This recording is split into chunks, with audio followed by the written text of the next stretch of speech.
Hi guys, welcome to my channel. For today's video, pupuntahan po natin ngayon yung Cebu dito sa SM Seaside. Tatry po nating makita kung saan po yung sumasakay papuntang Seaside dito sa Cebu.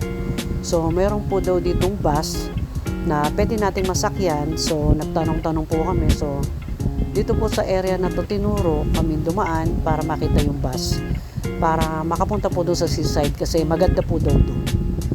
So pag pumunta po kayo ng Cebu, be sure po na makapunta kayo dito kasi napakaganda po daw dito sa tabi ng mall mismo ng SM. Dito po, matatanaw nyo po yung Seaside, napakaganda po daw. So ayan po yung bus, dito po kami mag-aantay. So ayan po yung area.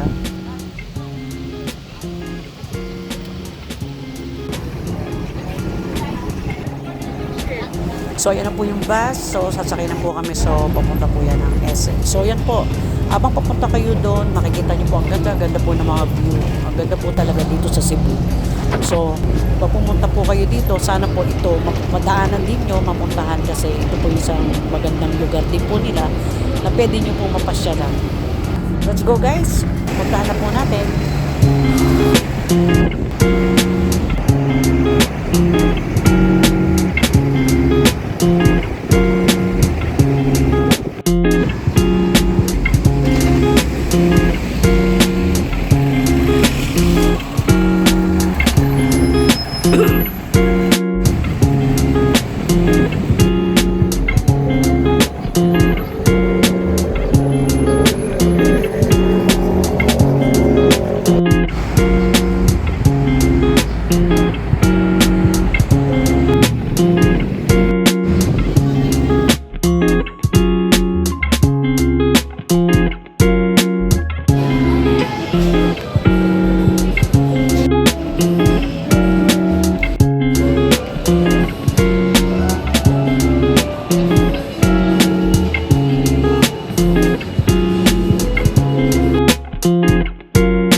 Oh yan, mas maganda.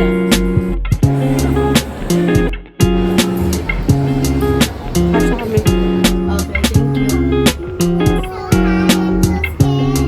thank you. Maganda to, Bilo.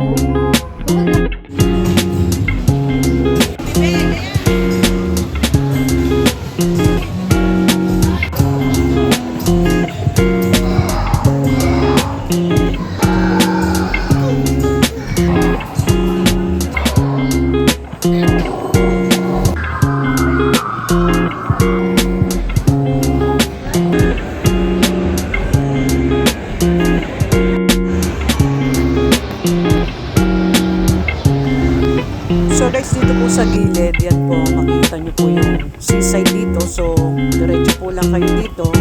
So, sa right side, meron po ditong parang park. Pwede po kayong tumambay. Pero doon po daw sa dulo na to, yung makikita nyo po yung pinaka magandang, malaking nakalagay na SM doon sa pinakadulo. Maganda po siya. Tapos matatanaw nyo po yung mga dumadaan na sasakyan. So, dito po sa labas, pag lumabas kayo dito, yan, pwede po kayong tambay dito, magpa-picture. So, ang ganda niya po talaga. So, meron din po diyang fountain. So, dito po sa gilid, dire-diretso lang.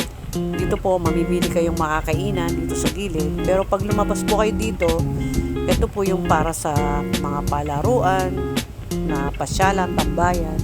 Tapos matatanaw nyo po talaga dito yung Seaside. Dito sa gilid.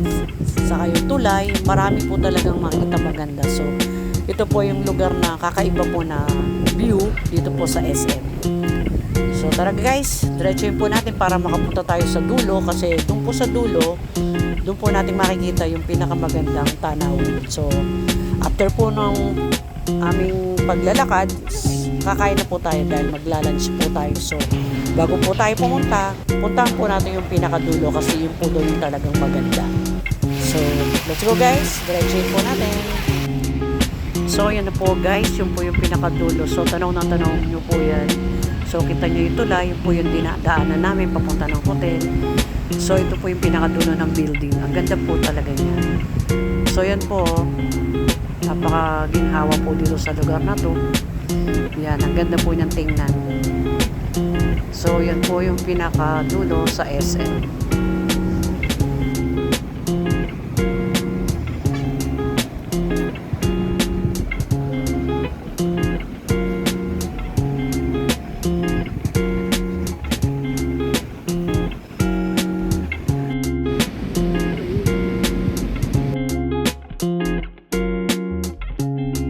So yan guys, after po naming makita yon, so diretso na po kami dito para kumain guys. So ang ganda po talaga dito sa Cebu. So basta pag pumunta po kayo dito, idamay nyo pong pumunta rito kasi maganda po din itong pasyalan. So yan guys, kakain na po kami. So yan po in order namin yung bulalo. Yan po, saka po yung sweet and sour, saka po yan gulay. A few moments later.